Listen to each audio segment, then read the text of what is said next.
आपको क्योंकि 75 का वो आंदोलन की स्मृति होगी, मैं गलत कह रहा हूं कि जेपी ने तो यहां तक कहा था पुलिस से भी और सेना से भी कि सरकार के खिलाफ आप बगावत कर दीजिए।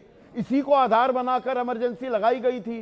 तो अराजकता फैला रहे थे क्या जेपी? क्योंकि अब अराजकता का आरोप राहुल गांधी पर वो लगा रहे हैं जो जेपी के साथ खड़े थे उस आंदोलन में।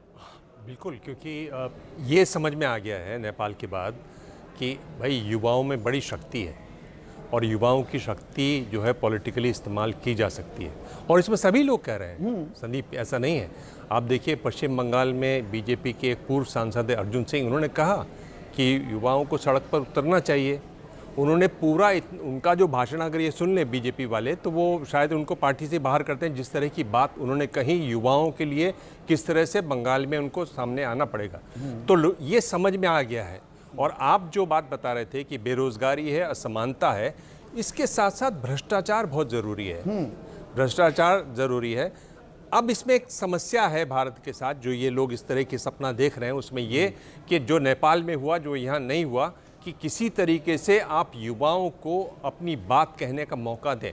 एक प्रेशर कुकर आपने देखा है, हाँ। उसमें सीटी होती है, वाल्व ऊपर हटता है, गैस निकलती है, वो चलता रहता है, ऐसे ही खाना बनता रहता है। छटपटाहट यही है कि दोनों तरफ से, सत्ता पक्ष विपक्ष में, हाँ, वो फटता, ये युवा जाएगा किस तरफ, वो फटता नहीं है। हाँ। क्योंकि उसमें गैस निकलने की संभावना रहती है। अगर आप सोशल मीडिया बंद कर देते हैं तो वो संभावना आपने नेपाल में जब खत्म की तो भ्रष्टाचार, असमानता, बेरोजगारी जोड़ते हुए युवा वहां पर आता है। भारत में अब इन लोग जानबूझ के कर रहे हैं या इनको समझ नहीं है, जो भी है, पर यह जरूर है कि वो दिखाई देता है। इसमें एक तरफ आप देख रहे हैं जिस तरह से हमारा जो ज़्यादातर प्रेस है वो एक तरीके से उससे युवा खिन्न है, उससे विमुख हो रहा है। नहीं, अब मेन स्ट्रीम मीडिया को गोदी मीडिया कहने लगे हैं और यूट्यूब को, और वहां पर हम मेन स्ट्रीम के पत्रकार उन्हें यूट्यूबर्स कहते रहे, पर लोग उनकी बात पर भी आजकल भरोसा करने लगे हैं। ये एक विमर्श शुरू हो गया है। अगर आप जमीन पर उतरे, सड़क पर जाएं, गांव में जाएं, तो हैरानी होगी आपको ये देखकर कि कितने लोग यूट्यूबर्स को देखते हैं। और यूट्यूबर्स, मैं दरअसल मैं यहाँ पर बिल्कुल बिना लाग लपेट एक बात कहना चाहूंगा, वहां भी बहुत बेहतरीन पत्रकार काम कर रहे हैं, मेन स्ट्रीम में भी काम कर रहे हैं। ये मेन स्ट्रीम वाले जो यूट्यूबर्स कह के लानत मलानत करने की कोशिश करते हैं, मैं इसे कतई जायज नहीं मानता। पर संदीप, आप, मुझे थोड़ी हैरानी है, क्योंकि मैं ये कह रहा हूं कि इसके अलावा उनके पास चारा क्या है?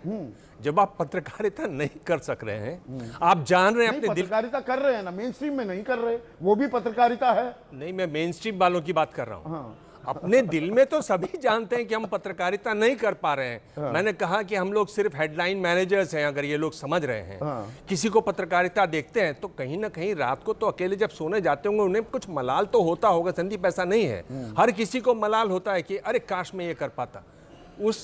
उस फ्रस्ट्रेशन में आप इस तरह की भाषा बोलते हैं जो आप बोल रहे हैं। ये साफ है, लोगों में अगर आप जाइए, बात कीजिए, यूट्यूबर्स को देखिए तो उनकी लोकप्रियता बढ़ रही है। पटाहट भी है और युवाओं को, और इसमें युवा बड़ी संख्या में वो देखते हैं। हाँ। क्योंकि युवा के पास वो समय नहीं है कि टेलीविजन के सामने आकर बैठे। जब हम लोग तो वो दौर के पत्रकार हैं जिन्होंने टेलीविजन को बढ़ते हुए देखा, जब ये कहा जाता था कि हम लोग ताज़ा खबरें दिखाते हैं, दिन की खबर आप शाम को देख लीजिए, अगले दिन का अखबार का इंतजार मत कीजिए, हम ये कहते थे। अब क्या है, युवा पल पल की खबर देखता है आपने छोटे से मोबाइल फोन सोशल मीडिया पर प्रतिबंध लगाया था और इतनी बड़ी वहां पर क्रांति आ गई नेपाल में। लेकिन एक सेकंड, अभी मैं पॉलिटिकल सवाल पर ही रहता हूं।